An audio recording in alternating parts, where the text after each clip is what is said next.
La imagen es brutal.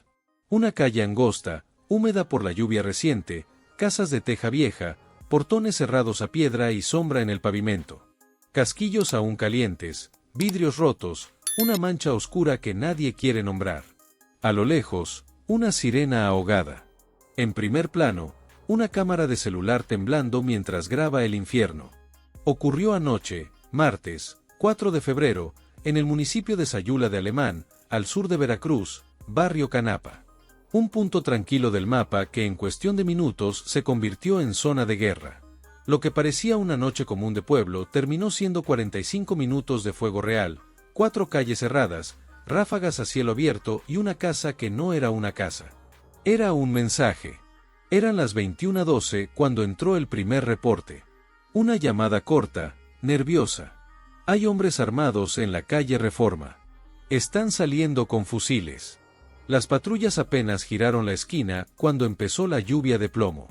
Ráfagas largas desde la planta alta, disparos secos controlados. Una granada lanzada que por suerte no detonó.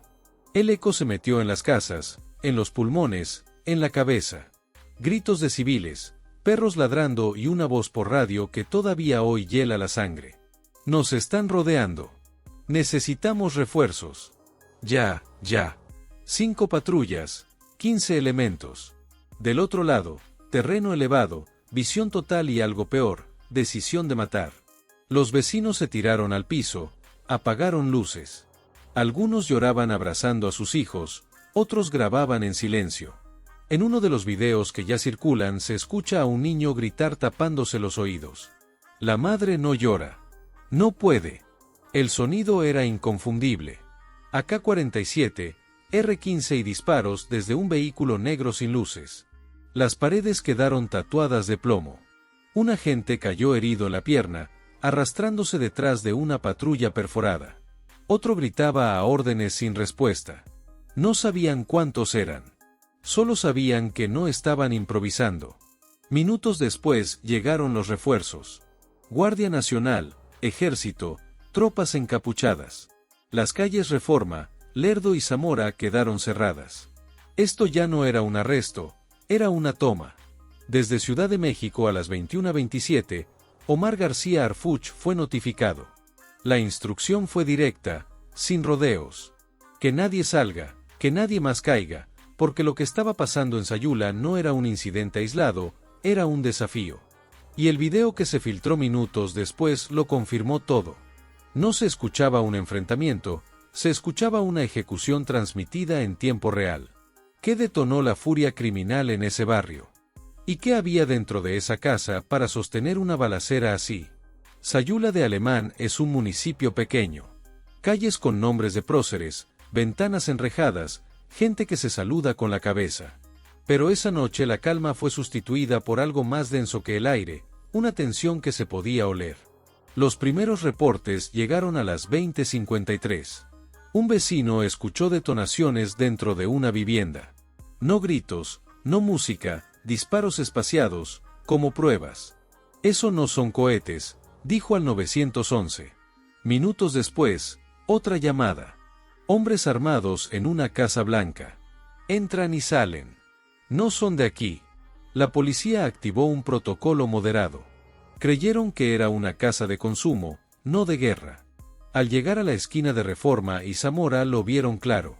Ventanas cubiertas con placas metálicas, una camioneta sin placas, motor encendido y un olor, pólvora vieja, tierra removida, sudor. Un oficial dio 3 pasos. Desde el segundo piso, una ráfaga reventó el aire. Tírense. El primer impacto atravesó la torreta. El segundo destrozó un árbol. El tercero rozó la pierna de un agente que intentaba cubrirse. Una mujer abrió la puerta sin saber qué pasaba. Un agente la cubrió con su cuerpo justo antes de que una bala atravesara el marco. Ahí cambió todo. El Estado dejó la contención. Pasó a ofensiva, 3 unidades del ejército, 2 blindados, visión térmica y la orden que llegó desde Ciudad de México. Autorizado. Despliegue total. Recuperen el barrio. Las luces se cortaron, los comandos flanquearon y de pronto, silencio. La casa dejó de disparar. Entramos. La vivienda estaba vacía, ropa mojada, comida servida, armas escondidas, cámaras ocultas y algo más. Un cuaderno con anotaciones en clave, fechas, nombres, rutas y en una pared falsa el hallazgo que cambió todo. Un arsenal, 2 granadas, una laptop y un mapa de Sayula marcado a mano, 5 casas en rojo, rutas de escape y una leyenda escrita con frialdad. Operativo C-27, fase 2 de enero de 1948 horas. Eso descartó cualquier duda. No fue un choque, fue una prueba. Los archivos mostraban algo más inquietante. Listas, nombres, apodos conocidos por la fiscalía y un nombre sin clave, Luis R. Ese nombre ya estaba bajo investigación. A las 3:47, Harfuch recibió el informe completo, lo leyó, cerró el archivo y dijo una sola frase: no es local, es una red. Y vamos a cortarla. Desde ese momento, el operativo dejó de ser Veracruz, pasó a ser nacional, intervención de rutas, cerco regional. Mientras tanto, cámaras rurales detectaron una camioneta negra saliendo rumbo a Jesús Carranza.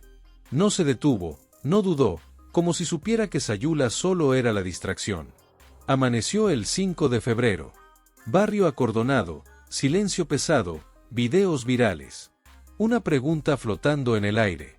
Si no hubiera videos, ¿alguien lo creería? Porque el tiroteo terminó. La casa fue asegurada, pero el mensaje estaba enviado. Y mientras los analistas siguen descifrándose 27 rutas, nombres y conexiones, una pregunta recorre Sayula en voz baja. La próxima casa, ¿en qué calle estará? Las horas siguientes no trajeron calma, trajeron lecturas incómodas.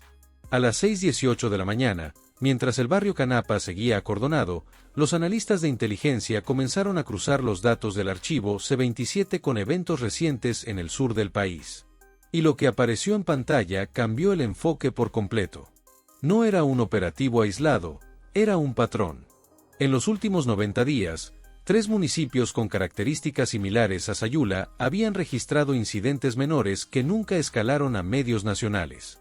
Disparos nocturnos indetenidos, casas abandonadas aseguradas sin explicación pública, drones detectados sobre zonas rurales y llamadas anónimas que nunca se formalizaron en denuncia. Estaban en corredores de tránsito secundarios, lejos de autopistas principales, cerca de límites estatales.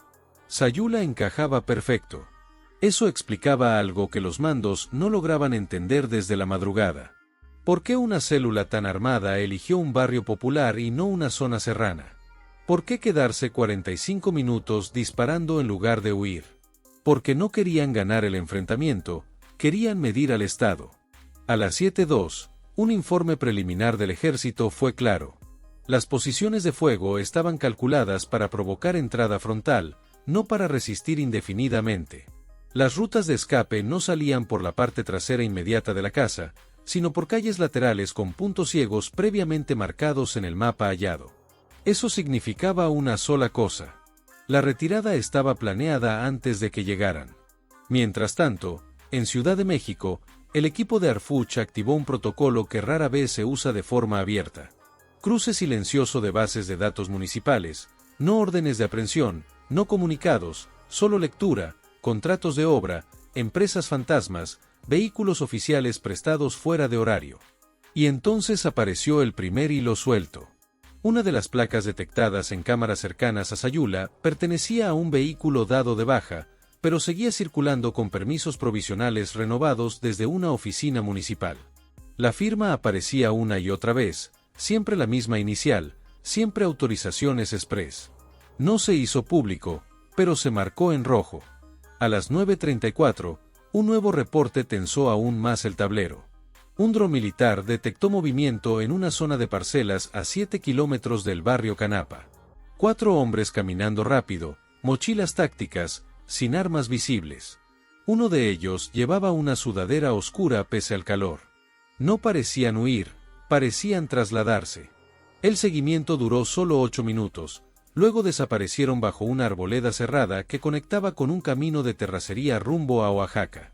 Ese dato no llegó a medios, pero sí a la mesa de análisis, porque Oaxaca no estaba en el mapa inicial hasta que se revisaron los documentos de la laptop. Ahí apareció una anotación casi invisible escrita a mano fuera de los cuadros principales. Enlace sur confirmado. Nada más. Mientras Sayula amanecía con comercios cerrados y patrullas en cada esquina, otra escena pasaba desapercibida. En Jesús Carranza, una bodega que había sido inspeccionada meses antes por Protección Civil fue abandonada de golpe esa misma madrugada. Candados nuevos, cámaras apagadas, vigilancia retirada. Coincidencia, dijeron algunos. Para inteligencia no existía tal cosa. A las 11:12, el centro de análisis confirmó algo más inquietante. Las microcámaras encontradas en la casa seguían transmitiendo después de que los agresores se fueron, no hacia redes abiertas, hacia un servidor privado externo. Eso significaba que alguien estaba viendo el operativo en tiempo real. Desde fuera del estado, ¿quién observa un enfrentamiento que ya decidió abandonar? La respuesta comenzó a tomar forma con otro hallazgo. En los metadatos del servidor aparecía un alias de acceso recurrente JOP27. No era nuevo. Ese mismo alias había sido detectado meses atrás en una investigación inconclusa en Tabasco relacionada con rutas de combustible robado y protección armada. Nunca se pudo vincular a una persona física. Hasta ahora. A las 13:40 Arfuch ordenó algo común.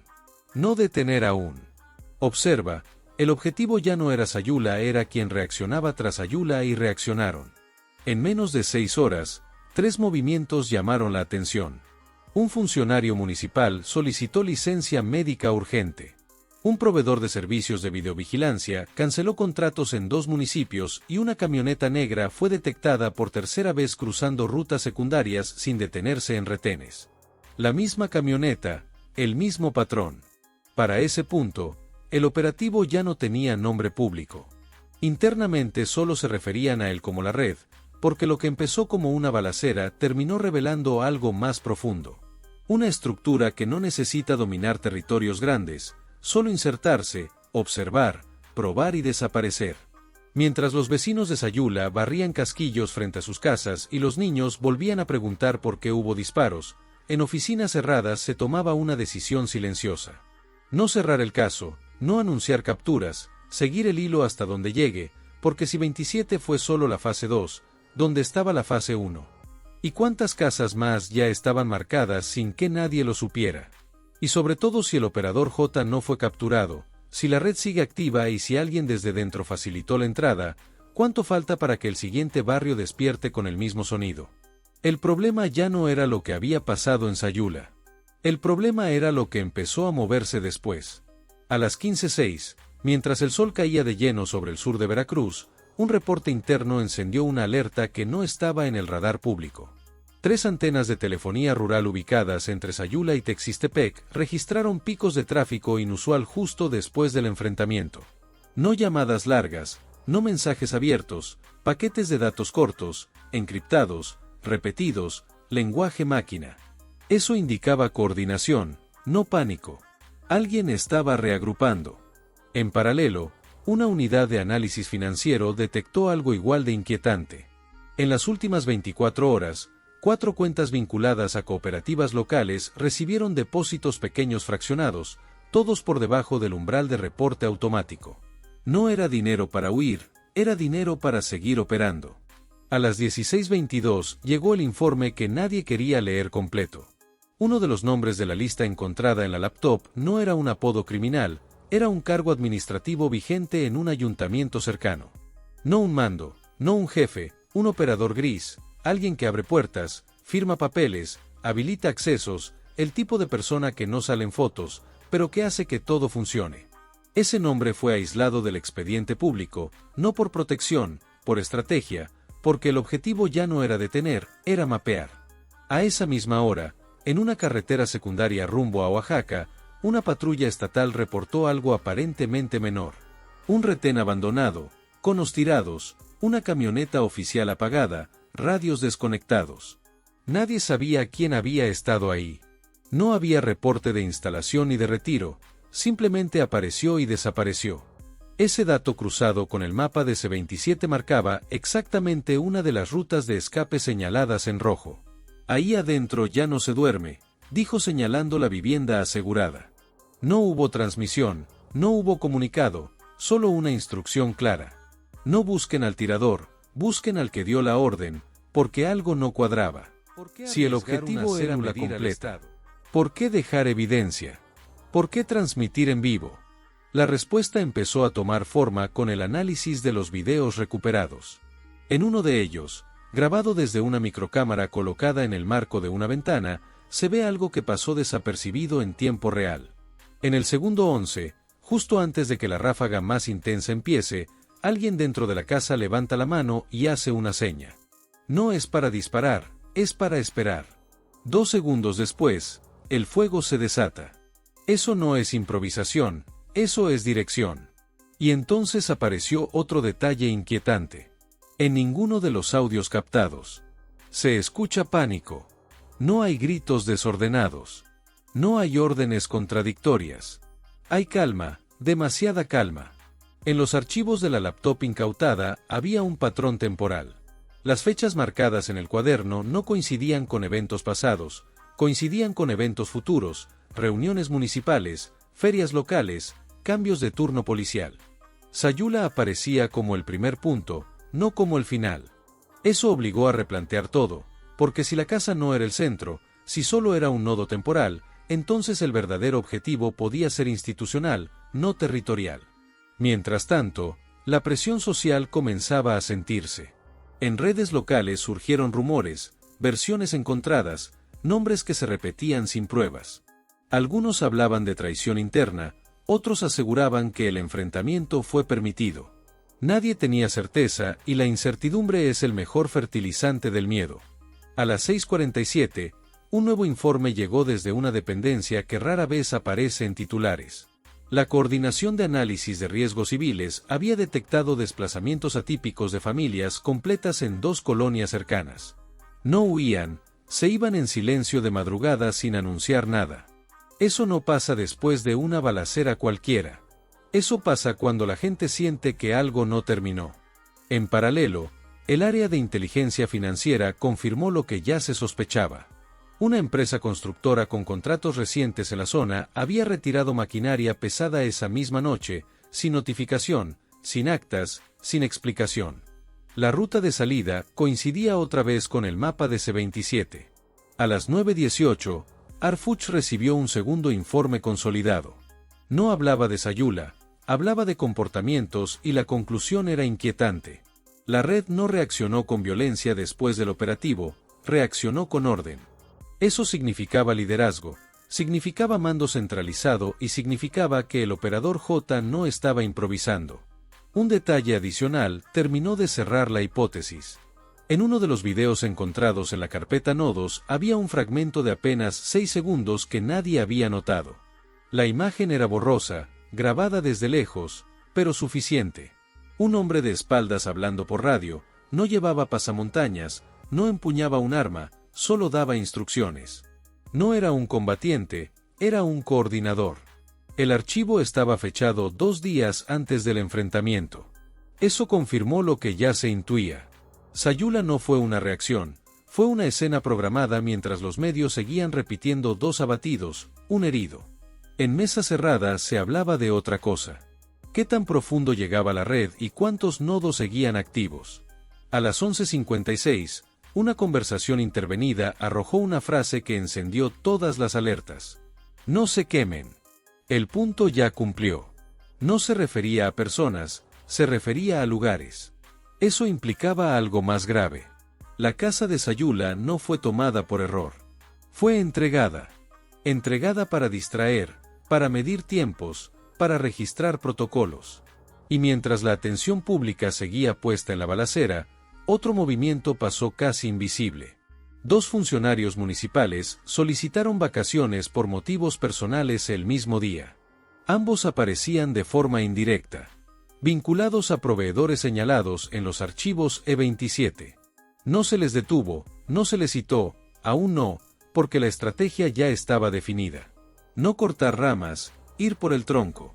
En el barrio Canapa, la casa seguía custodiada. Nadie entraba, nadie salía. Las paredes seguían marcadas por impactos, los vecinos evitaban mirarla. Algunos aseguraban escuchar ruidos por la noche, otros decían que era el eco, pero los que sabían entendían algo distinto. Ese lugar ya no importaba. Lo importante estaba moviéndose. Y mientras el mapa de C-27 seguía extendiéndose en pantallas de análisis, una pregunta comenzaba a repetirse entre mandos federales. Si Sayula fue la demostración, ¿cuál será la siguiente prueba? Porque una red que se deja ver una vez no lo hace por error. Y ahí es donde todo se detiene por ahora, porque Sayula ya no es solo un municipio del sur de Veracruz, es un punto de referencia, una marca en los mapas de inteligencia, una advertencia escrita con plomo, cámaras ocultas y silencio administrativo. La casa del barrio Canapa fue asegurada, sellada, vaciada. Pero lo que ocurrió dentro no terminó cuando cesaron los disparos. Terminó cuando quedó claro que aquello no fue una defensa desesperada, sino una puesta en escena. Una escena diseñada para observar al Estado, para medir tiempos de respuesta, para registrar protocolos, para identificar debilidades. Y eso cambia todo, porque cuando un grupo criminal deja de buscar el control territorial y empieza a probar al poder, el conflicto ya no es local, es estructural. Hoy los nombres del archivo C-27 siguen bajo análisis.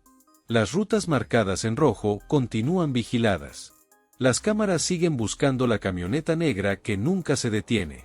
Y mientras tanto, Sayula intenta volver a respirar, aunque sabe que algo quedó abierto, que la noche del enfrentamiento no fue un final, sino un ensayo.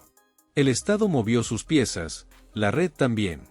Y en ese tablero silencioso donde nadie anuncia el siguiente movimiento, la pregunta no es si volverá a pasar, la pregunta es, ¿dónde? M.